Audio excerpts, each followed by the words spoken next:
Bonjour à tous, bienvenue pour cette nouvelle vidéo, j'espère que vous allez bien. Alors aujourd'hui une nouvelle vidéo où en fait je me suis fait un petit tableau avec la liste de tous les sacs que j'ai achetés, mais enfin ceux également forcément que j'ai revendus et tout ça, et en mettant le prix que je l'avais acheté. Alors pour certains j'ai un peu galéré pour retrouver le prix exact, donc bon j'ai mis ce qui me semblait, le souvenir que j'en avais, et les prix actuels quand c'est des modèles encore vendus, et au final c'est assez édifiant. Je fais pas une analyse économique ou un truc comme ça, c'est juste vraiment un constat, vous dire combien moi j'avais payé le sac en, je sais pas, 2020, 2022, et combien il est aujourd'hui pour ceux qui sont encore vendus. Alors à la base je voulais faire par marque, mon tableau a bugué, bon je pense que je vais quand même vous faire par marque, mais juste ça va être un peu plus poussif parce que mon tableau ayant bugué, et mon PC étant un peu en PLS aussi, j'ai pas pu classer machin, donc bref, on va s'en sortir. Chanel a augmenté ses prix la semaine dernière, je crois, ou il y a 2 semaines. Encore des augmentations très importantes, on a dépassé la barre des 10 000 € pour le Timeless, le petit modèle, enfin le modèle classique. Donc c'est quand même un truc assez important. Tout le monde augmente ses prix assez régulièrement, de plus en plus régulièrement, de plus en plus souvent. Donc au final, on se rend compte que les prix explosent vraiment, et ça va devenir de plus en plus difficile. Après voilà, hein, les marques veulent jouer sur l'exclusivité, sur la rareté du produit, donc forcément plus c'est démocratisé, plus il y a de gens qui achètent, et moins on peut considérer que c'est luxueux d'une certaine façon. Donc en gros ils veulent un peu écrémer je pense leur clientèle, et puis de toute façon, quoi qu'ils fassent, quelles que soient les augmentations de prix, continuer à avoir la queue devant les boutiques Chanel, les gens continuent à acheter, on continue à avoir des unboxings. Donc finalement ils ont raison en fait, je veux dire, en plus ça fait parler d'eux, typiquement Chanel, à chaque fois qu'il y a une augmentation de prix, il y a je ne sais combien de posts Instagram sur le sujet, je ne sais combien de vidéos YouTube sur le sujet, donc finalement ils ont raison, ça les valorise en fait finalement. On va faire un petit point par rapport à moi, ma collection et comment ça a augmenté. On va attaquer avec Dior, même si je n'ai pas de sac Dior actuellement, mais j'en ai eu par le passé, et là c'est assez édifiant. Comment à l'époque c'était peu coté finalement. Alors donc Dior, j'ai eu 2 pièces de chez Dior, j'ai eu un Wallet on Chain Lady Dior en cuir rouge, comment dire, verni, et une petite pochette vintage. Pour la petite pochette vintage, c'était en toile oblique, noir et doré, en tissu. Je l'avais payé 350 € à l'époque, je sais plus combien j'avais revendu, je pense moins que ça. J'avais acheté ça en 2020, en janvier 2020, donc c'est assez ancien. J'ai pas retrouvé d'équivalent, donc je peux pas vous dire, mais là pour le coup sur des pièces vraiment très vintage, je pense que les prix ont quand même forcément augmenté en 4 ans, mais j'ai pas retrouvé l'équivalent. Par contre le Wallet on Chain que j'ai eu, donc moi à l'époque je l'avais acheté sur Vinted, donc c'était vraiment le petit Wallet on Chain avec la chaîne, enfin classique, qui était plutôt sympa, mais finalement rouge verni ça me correspondait pas trop et je l'utilisais peu finalement. Donc je l'avais acheté à l'époque autour de 250 € sur Vinted, donc très bon prix. Je l'avais revendu un poil plus cher mais pas non plus beaucoup. Donc moi je l'avais acheté, ça date hein, je l'avais acheté en janvier 2019. Non, je l'avais acheté en 2019. En fait quand c'est janvier dans mon tableau c'est que je savais pas la date exacte, donc c'était l'année. Bref, donc pareil, la pochette vintage je l'avais acheté en 2020 mais j'ai pas la date exacte hein. En fin d'année il me semble. Donc je reviens au Wallet on Chain, donc je l'avais acheté en 2019 autour de 250 €. Alors évidemment, je n'ai plus, c'est un produit qui est toujours vendu par Dior et qui était vendu à l'époque où je l'ai acheté, mais je n'avais pas eu la présence d'esprit, c'était au tout début de ma collection, de noter combien, combien il coûtait neuf. Donc bah tant pis. Mais là actuellement, il y a une version quasi identique qui est vendue sur le site, donc un Wallet on Chain Lady Dior à 2000 €. 2000 €. Donc là, en termes d'augmentation, bon, on peut pas vraiment calculer, parce que moi je l'avais acheté en seconde main, mais il était en parfait état, le truc était nickel, j'avais la boîte, j'avais la facture, enfin franchement, il était nickel. Donc à l'époque, on pouvait acheter ce genre de pièces pour 250 € sur Vinted. J'ai regardé un petit peu là sur Vestiaire Co, pas regardé sur Vinted, parce que bon, maintenant c'est un peu décrié pour le luxe, donc j'ai regardé sur Vestiaire Co, j'ai vu des wok Lady Dior, franchement en mauvais état, à 600 balles. Donc ça colle pas, parce que moi le mien était parfait. Et j'en ai vu en bon état qui était 800, 1000, 1100 €. Donc on est beaucoup plus cher. Après ça reste encore accessible, comparé par exemple à un wok Chanel, mais enfin quand même. Et 2000 balles pour un wok Dior, enfin je la trouve pas très désirable cette pièce. Après j'ai pas vu des pièces en cuir verni. Le cuir verni, il y a eu quelques petites pièces l'année dernière chez Chanel et Vuitton en cuir verni. Mais moi, pour moi, c'est pas revenu super tendance, le cuir verni, donc honnêtement, je pense que c'est pas très recherché. Mais bon, voilà, donc ça a quand même, enfin, je veux dire, 2000 € le Wallet on Chain Dior. Après, moi, j'ai toujours dit que je trouve que Dior est beaucoup trop cher neuf. Vraiment, ça décote quand même beaucoup. Enfin, là, on voit, on peut l'avoir moitié prix En faisant des petites recherches, à mon avis, à 1000 € on peut trouver quelque chose ou même un peu moins cher. Donc je ne comprends pas pourquoi, enfin les prix sont... Je sais pas, j'ai pas l'impression que ce soit une marque autant sur le devant de la scène que ça, pour les accessoires bien sûr, par rapport à leur prix. Enfin je trouve ça pas cohérent, mais après c'est peut-être parce que moi c'est pas la maison qui m'intéresse le plus. Même si honnêtement j'ai été à la Galerie Dior le week-end dernier, j'ai trouvé que c'était fabuleux. Alors il y a très peu de sacs d'exposés, c'est surtout les robes hein, évidemment. Mais vraiment c'est d'une beauté, franchement en plus c'est grand. J'avais fait le musée Saint-Laurent qui était une déception, c'était minuscule, on y reste 20 minutes dedans, c'était pas terrible. Là vraiment il y a beaucoup de choses, la mise en scène est super, c'est magnifique. Et ça m'a un peu donné envie d'acheter quelque chose chez Dior, d'acheter un sac et tout ça, mais pour l'instant je me retiens. Mais voilà, en tout cas pour dire que la petite pochette, ça pique quand même comme il faut. Alors, on continue avec une pièce de Givenchy qui techniquement n'est plus proposée dans la version que moi j'ai eue en vente, mais ils proposent une version alternative. Alors moi je l'avais acheté autour de 900 €, je me souviens plus exactement, 900-950 €. En avril 2019, c'était mon premier sac de luxe, donc à la Vallée Village, donc en outlet. Donc 950 € en outlet, donc à mon avis, neuf, ça va aller autour de 1003. En général, on a 30% en outlet, donc ça devait être 1200-1003, neuf. Donc c'était, pour l'époque, c'était quand même assez cher. Hein. Enfin on va dire c'était dans les prix classiques. Après, Givenchy, honnêtement, c'est pas une maison que je connais beaucoup au niveau des prix, mais bon, voilà. Et là, j'ai trouvé, en fait, ils font plus le modèle pour femmes, par contre, ils font une version pour hommes, et la version pour hommes est à 1500 €. Donc en soi, je trouve, depuis 2019, donc en 5 ans, 500, enfin on serait sur, on imagine un prix neuf qui pour femmes devait être autour de 1000-2003, là on a 1005, donc finalement l'augmentation est pas énorme. Après les collections hommes, j'ai l'impression que ça augmente quand même beaucoup moins vite que les collections femmes, mais quand même. Donc là je trouve c'est assez cohérent finalement, sur 5 ans, une augmentation comme ça de quelques centaines d'euros. Donc chez Givenchy je trouve ça correct. Après bon, c'est pas exactement le même modèle, donc... Je parle quand même de choses qui sont pas exactement pareilles, mais bon, je pense qu'on peut quand même comparer. On passe à la maison Saint-Laurent. Alors chez Saint-Laurent, j'ai eu plusieurs modèles que j'ai revendus, et un que j'ai encore actuellement. On commence avec le sac de jour. Donc j'avais, moi, le sac de jour Baby en version souple, que j'avais acheté en juin 2019.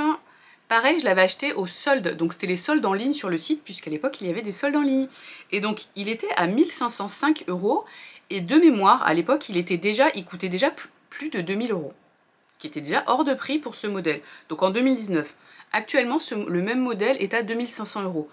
Donc on aurait une augmentation de 500 €, ce qui en soi me semble pas déconnant parce qu'on parle quand même de 2019 à 2024.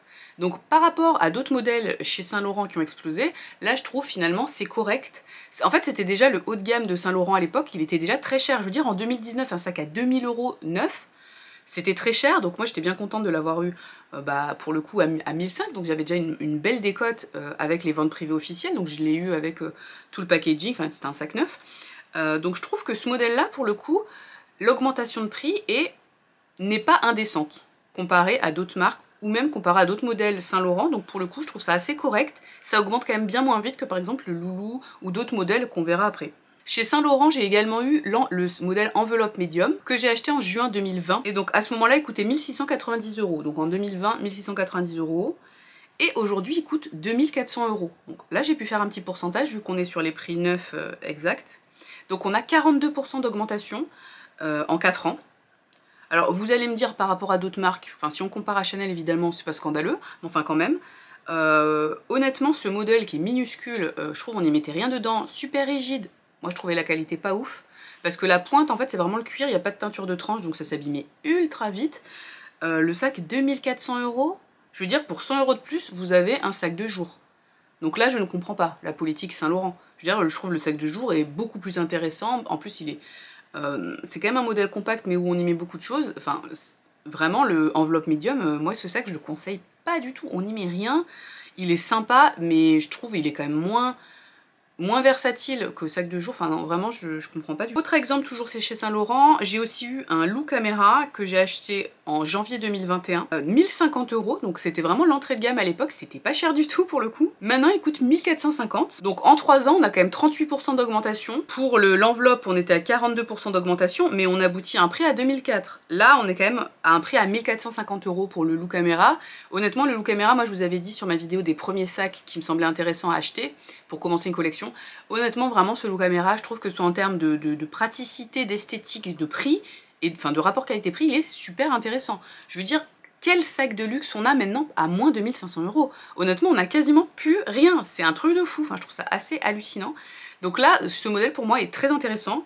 Il est très sympa, il est versatile. Et ça, finalement, 1450 €, ça reste cher. 30% d'augmentation en 3 ans, je trouve ça pas scandaleux. Donc ça reste encore un modèle accessible. Donc pour le coup, moi, ça, c'est un modèle vraiment que je conseille parce qu'il est vraiment bien et pas cher avec des gros guillemets. Et on finit avec le collège, mais pareil, le collège, je sais pas les prix anciens. Moi, le mien, je l'ai acheté en seconde main, je l'ai acheté 1400 €. Et là, actuellement, le prix, il est à 2150 €. Je me suis peut-être trompée sur le enveloppe médium, parce que ça me paraît trop cher, le prix que je vous ai dit. Le enveloppe, il est à 2350 €. Bon, je me suis trompée de 50 €, pas bien grave. Juste, mais comment c'est possible que le enveloppe, que franchement, personne n'a, enfin, pas grand monde, soit plus cher que le collège, alors qu'il est plus petit, beaucoup moins pratique. Je trouve que la quali est pas... c'est le cuir grain de poudre. Mais en fait, le fait qu'il n'y ait pas... En soi, la quali est bien, hein, mais c'est le fait qu'il n'y ait pas de teinture de tranche, je trouve que c'est chiant de ouf. Mais à quel moment il est plus cher que le collège, qui est quand même... le collège, c'est, je sais pas, pour moi, c'était... un des best-sellers de Saint Laurent. Alors là pour moi c'est incompréhensible. Je pense que le collège ça devait être un modèle qui était déjà bien cher à l'époque et donc a peu augmenté, un petit peu à l'image de ce qu'on a vu là sur le sac de jour, qui a pas tant augmenté que ça finalement, mais ça n'a aucun sens. Enfin là je trouve ça super chelou. Et puis bon, enfin franchement regardez en seconde main, parce que moi le sac je l'ai acheté là en octobre dernier, donc il y a pas très longtemps, 1004, c'est très correct. Bon après... je sais pas si je vous aurais sorti la review ou quoi, je suis pas hyper satisfaite de la qualité du sac. Je sais pas si c'est quand je l'ai acheté que j'ai pas été assez vigilante et que j'ai pas vu qu'il y avait déjà des petits défauts, ou si c'est moi déjà qui l'ai abîmé. Bon après c'est pas très grave, je l'aime beaucoup ce sac, mais c'est quand même pas mon préféré non plus. Mais là je trouve ça complètement incohérent pour le coup. On passe à la marque Vuitton. On commence avec le Alma Bébé, que j'ai acheté en mars 2020, juste avant le confinement. Je l'avais payé 1210 €, donc en 2020. Actuellement il est à 1650 €.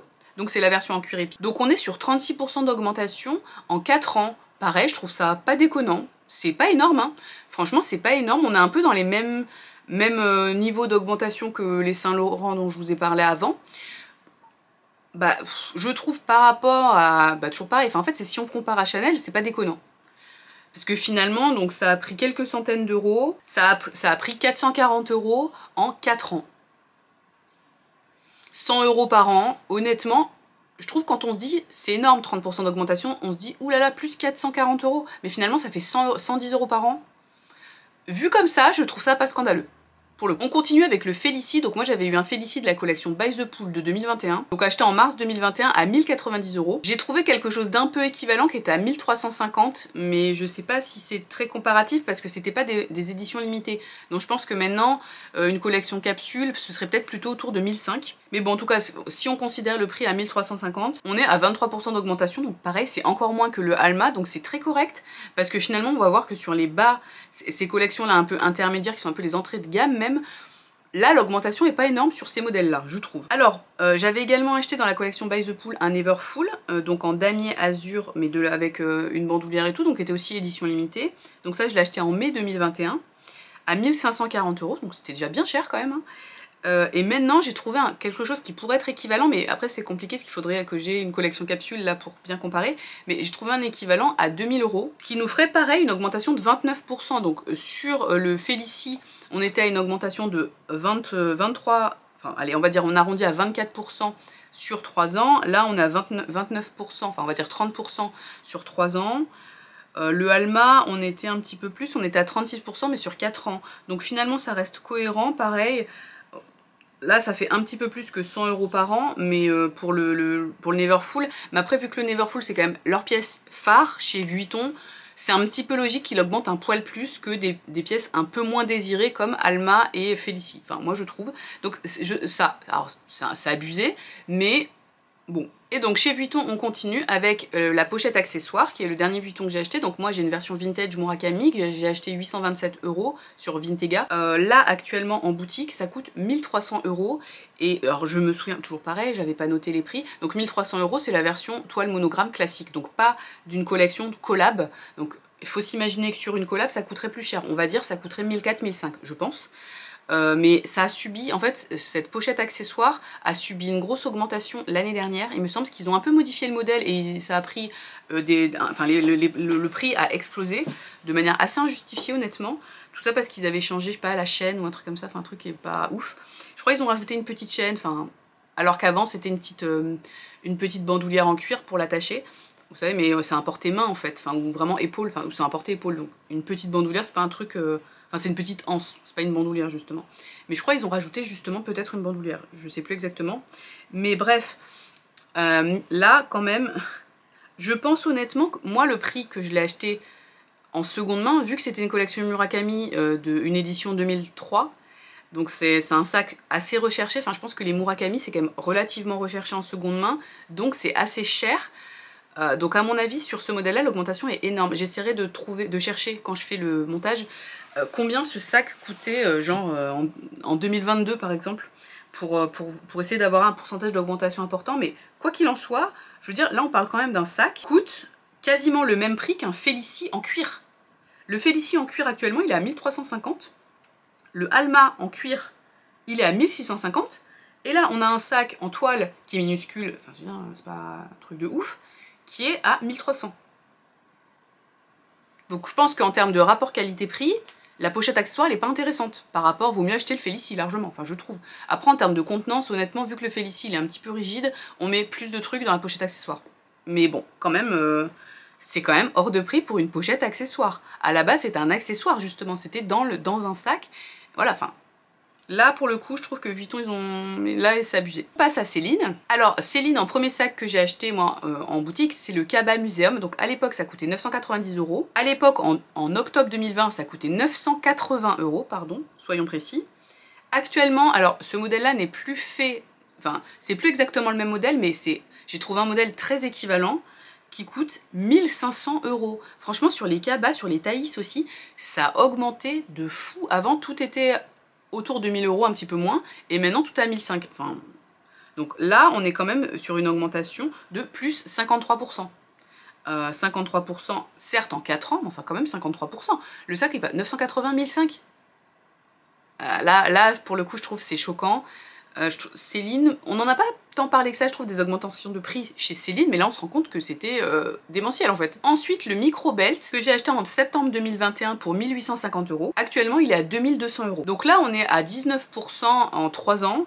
Bah, on se rend bien compte là que c'est quand même beaucoup moins scandaleux que le Kaba dont on a parlé juste avant. Le prix était déjà très cher, c'était déjà un peu du haut de gamme chez Céline. Le sac était quasiment à 2000 € en 2021, c'était assez cher pour le coup à l'époque. Maintenant, limite, un sac à quasiment 2000 €, c'est la base, il y a quasiment rien qui est moins cher. Donc là, on se rend compte que l'augmentation est un peu moins scandaleuse, mais enfin, ça reste quand même très cher. Surtout que ce sac, je pense, n'est pas hyper désirable en ce moment. On soupçonne quand même fortement que ça va bientôt disparaître des collections. C'est quand même un sac à plus de 2000 €, ça pique. Ensuite, j'ai un Kaba Triomphe, mais que j'ai acheté en seconde main sur Vestiaire Co. Donc moi, je l'avais payé 1300 €. Je crois que neuf, il y avait un équivalent. Donc ce sac, je l'ai acheté en août 2022. Et là actuellement il y a quelque chose d'un peu équivalent à 1600 €. Donc je pense que je l'avais peut-être acheté un peu cher moi pour le coup mon sac à l'époque. Mais en fait j'avais tellement craqué sur le modèle que voilà, parce que je me dis si actuellement en boutique il coûte 1600 et que moi je l'ai payé 1300 il y a 2 ans en seconde main, c'est que c'était un peu cher. Mais en même temps il y avait très peu d'offres en seconde main. Bah, là après j'ai mis le prix d'un Thaïs, c'était pas tout à fait un Thaïs, donc je sais pas si c'est exactement le même format et tout, mais bon c'est pour vous donner une idée.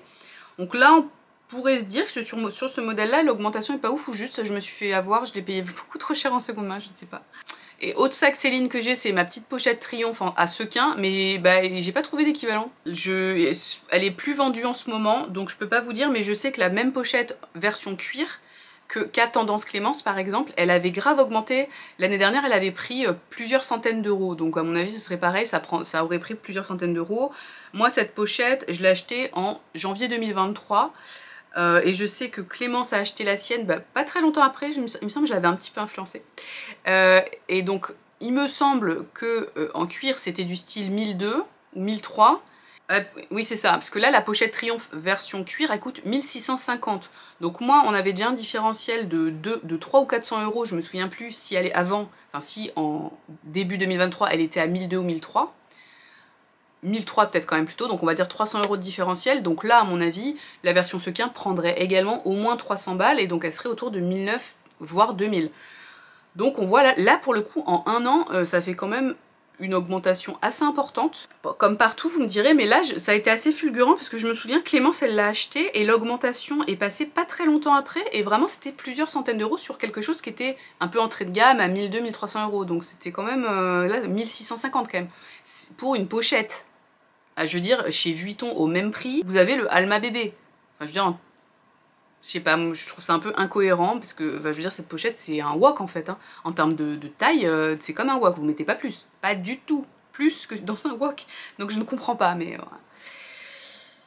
les gens continuent d'acheter, ce que je disais au début, donc ils ont raison d'augmenter les prix. Enfin, je veux dire, il y a un moment, et c'est logique, hein, c'est les joies du capitalisme, hein, et de l'offre et de la demande, hein, voilà. Alors, on passe au Fendi First, qui est mon seul sac Fendi. Je l'ai acheté en novembre 2022 à 2400 €. Putain, ça piquait à l'époque déjà ce sac, hein, c'était cher. Maintenant, il coûte 2005. C'est la plus petite augmentation, je crois. Il a pris que 4%. Alors, il était déjà ultra cher. Fendi, c'est cher, je trouve. Donc, il était déjà très cher. Il a pris que 100 €. Après, honnêtement, je pense que ce modèle, à mon avis, ce modèle marche pas trop. Il est là, mais pourtant il est tellement beau. Après, c'est vrai que c'est pas forcément le sac le plus facile et le plus simple à utiliser vu qu'il est en cuir d'agneau et tout ça et que c'est fragile. Mais le baguette a beaucoup plus augmenté dans la même période. Donc voilà, là sur ce sac-là, bon, c'est vraiment pas beaucoup, hein. En 2 ans, il a augmenté de 4%. Donc c'est vrai que c'est assez étonnant, mais vu que je pense qu'ils l'ont tapé tellement cher quand il est sorti, enfin c'était tellement cher de base que bon bah voilà, puis ils doivent pas en vendre tant que ça finalement. Autre marque où j'ai un seul sac, c'est Gucci, donc j'ai le mini Jackie en jean. Donc je l'ai acheté en mars 2023 sur Vinted en seconde main, là j'avais eu un peu peur que ce soit un faux. Donc moi je l'avais acheté 1680 € à peu près et c'était le même prix que neuf à l'époque sur le site. Alors ce modèle là n'était plus fait parce que c'était un modèle, une collection temporaire d'il y a quelques années, je me souviens plus, je crois de genre 2021, un truc comme ça. Il était au même prix en fait que la version neuve en toile, mais pas en toile jean, dans la toile Gucci normale, c'était aussi autour de 1690-1700 €. Donc voilà, et aujourd'hui un modèle équivalent, mais c'est pas tout à fait le même, j'ai pas trouvé de modèle en toile en fait équivalente au niveau du format et tout. Donc le même format en cuir, actuellement coûte 3200 €. Donc à mon avis une version en toile serait peut-être un poil moins cher, mais allez, ça taperait quand même au moins 2005. Et le meilleur pour la fin, Chanel. Alors, j'ai acheté mon 2,55 en novembre 2021. Il coûtait 7800 €. Ça piquait tellement déjà. Et aujourd'hui, il coûte 10 300 €. C'est le 2,55, le plus petit de la taille normale. C'est le 24 cm. Donc là, on est sur une augmentation de 32% quand même. Alors, c'est moins que genre... On a eu un Céline qui était à plus 50%. Oui, sauf que le prix de base, c'était pas 7800 quoi. Donc c'est démentiel. Autre sac Chanel, mais là, j'ai pas trouvé... Enfin, c'est un sac qui n'est plus vendu. C'est le Gabriel version sac à dos que j'ai acheté en 2022, pareil, en seconde main, à 2009, à peu près sur Vinted. J'ai pas trouvé d'équivalent... Enfin, j'ai vu quelques annonces, mais il y en a pas beaucoup. Le même sac en tweed... Il est ici, là. Non, là. Et j'ai vu des annonces, il y avait des annonces à 3003, des annonces à 3009. Donc je pense que ça a quand même un petit peu augmenté, puisque moi je l'ai eu à 2009. Mais bon, je pense que j'avais quand même fait une bonne affaire à l'époque. Après, c'est pas le modèle non plus le plus désirable en ce moment. C'est vrai que bah, vu qu'il est plus vendu en boutique, je pense forcément ça fait quand même décoter le modèle, hein, de fait. C'est un peu logique. Et autre sac Chanel que j'ai, c'est le Diana qui est ici. Moi je l'ai payé 2940 € pareil en seconde main, puisque c'est un modèle vintage qui n'est plus produit depuis les années, enfin depuis fin des années 90 je crois. Alors là, donc 2940, je pense pareil, j'avais fait une assez bonne affaire, parce qu'il est en bon état et tout ça. Parce qu'en fait, quand vous regardez en seconde main, c'est un sac qui est assez proche du timeless. Les gens recherchent aussi les vintage parce que la qualité est considérée comme meilleure. Donc vous avez tous les prix, honnêtement, sur des Diana noirs en bon état, vous pouvez avoir des sacs à 4000, 5000, vraiment.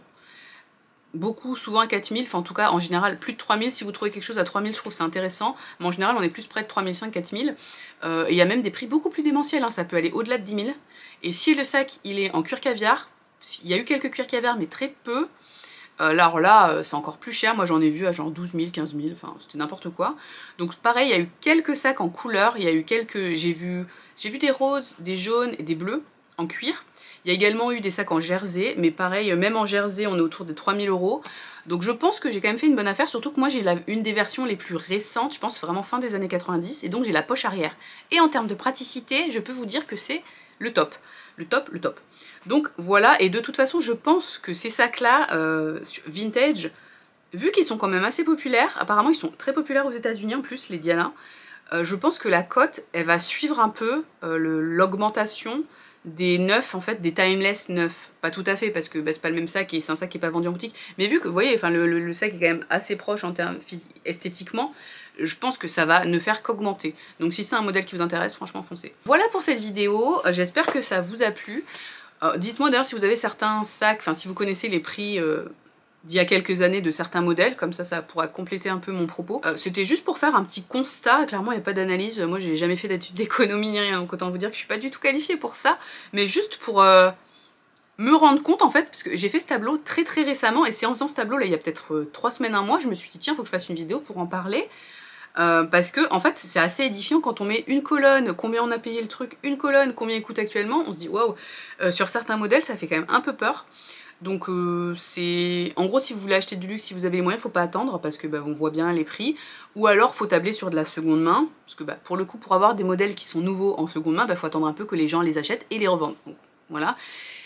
Et en général pour que le prix baisse un peu, il faut que le modèle soit moins vu. Donc pareil, vous voyez ce que je veux dire, c'est un peu délicat, mais si vous l'achetez neuf en tout cas, enfin...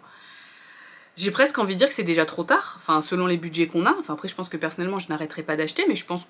De plus en plus, de toute façon, maintenant, je me tourne vers la seconde main, parce que pour avoir des modèles un peu plus exclusifs, parce qu'ils sont vintage, alors je sais pas si on peut dire qu'un truc est plus exclusif parce qu'il est vintage, mais bon, moi sur le Diana, j'ai quand même l'impression d'avoir un truc un peu plus exclusif, parce que voilà, c'est vintage, parce que c'est les détails plaqués or et tout ça, donc je trouvais que c'était plus intéressant que d'aller acheter un timeless en boutique actuellement. Par exemple. Mais voilà, c'est vrai que je trouve que pour le coup, sur certaines marques, la seconde main me paraît être juste la base en fait. Hein. On voit, il y a quand même des marques qui décotent énormément, ou juste des marques qui sont tellement chères de base que forcément les prix en seconde main ne peuvent pas complètement suivre. Je veux dire, chez Chanel, le sac neuf, il a 10 000, le sac en seconde main, même si la personne, elle l'a acheté hier en boutique et qu'il est pareil que le sac qui a 10 000 en boutique, forcément, elle pourra pas le mettre à 8 000 en seconde main en se disant, 2 000 € d'économie, c'est hyper intéressant, ça décote. Oui mais non, parce que qui va acheter un truc en seconde main aussi cher? Donc quand je dis que je pense que Chanel va continuer à augmenter en seconde main, c'est dans des proportions raisonnables pour qu'il y ait encore un marché. Parce que je ne sais pas, mais si on a 7 000 € à mettre dans un sac, est-ce que vraiment on va acheter un Chanel en seconde main? Sauf si vraiment c'est le sac de notre vie, qu'on veut absolument celui-là, et voilà, on n'a pas les moyens, on n'a pas la possibilité de cagnotter jusqu'aux 10 000 € pour l'acheter en boutique, mais est-ce que vraiment on va prendre le risque de mettre 7 000 dans un sac en seconde main, avec tous les risques que comporte la seconde main? On n'est pas sûr de la qualité, on n'est pas sûr de l'authenticité, on n'a pas les garanties, vous voyez ce que je veux dire? On sait pas, c'est pas un sac volé aussi, il peut aussi y avoir ça en risque. Donc forcément, au bout d'un moment, la seconde main... Les prix ne... Alors je pense que ça va quand même suivre un peu, là de toute façon les boutiques là les spécialistes comme ça d'achat-revente, ils disent bien que ils vont forcément un petit peu indexer leur prix par rapport à l'augmentation qu'il y a eu chez Chanel en termes je pense de pourcentage. Mais après au niveau des prix, je pense qu'au-delà, déjà un sac de seconde main par exemple à 5 000 €, ne serait-ce que ça, 5 000 € en seconde main, pas peu de gens je pense se lancent là-dedans. À part vraiment si c'est un vendeur vraiment de confiance, que c'est le modèle, absolument le modèle qu'on recherche, et que on sait qu'on n'aura pas les moyens du tout de l'acheter en boutique et on a confiance et tout ça, pourquoi pas? Mais sinon, à quoi bon? J'ai presque envie de dire quoi. Bref, ça devient démentiel, ça devient fou, mais c'est pas pour ça qu'on va arrêter de parler de sac à main et je pense quand même d'acheter, de consommer, même si moi je pense que ouais, vraiment on va essayer, personnellement je vais essayer de me tourner plus vers la seconde main, bon on va voir, hein. Bon, surtout que non, parce que je vais vous déballer bientôt mon cadeau d'anniversaire qui vient de boutique, hein, et que j'ai payé plein pot, donc bref. Mais j'ai l'impression d'avoir fait une bonne affaire, mais bref, non, alors que pas du tout. Mais bon, on verra quand ce sera mon anniversaire. On verra ça fin mai. Bref, en tout cas, j'espère que ça vous a plu. Et bah, dites-moi en commentaire ce que vous en pensez, ce que vous pensez de ces augmentations de prix. Bon, je me doute déjà un peu de ce que vous pensez, mais ouais, si vous avez des prix comme ça, si des modèles où vous vous êtes dit que là, vraiment, l'augmentation, elle était scandaleuse. Vraiment, n'hésitez pas à me le dire, des modèles où, pour vous, ça a été... Il me semble quand même la pochette accessoire, c'était ouf. Tout ce qui était aussi, il y a plein d'accessoires chez Chanel, là, les petites pochettes, les pochettes 26 et tout, il y a eu une augmentation de prix exceptionnelle, alors parce qu'ils avaient fait une modif un peu bidon et que finalement le modèle ancien était mieux en plus. Donc bon. Donc voilà pour cette vidéo, on se retrouve bientôt pour une prochaine. À bientôt, ciao!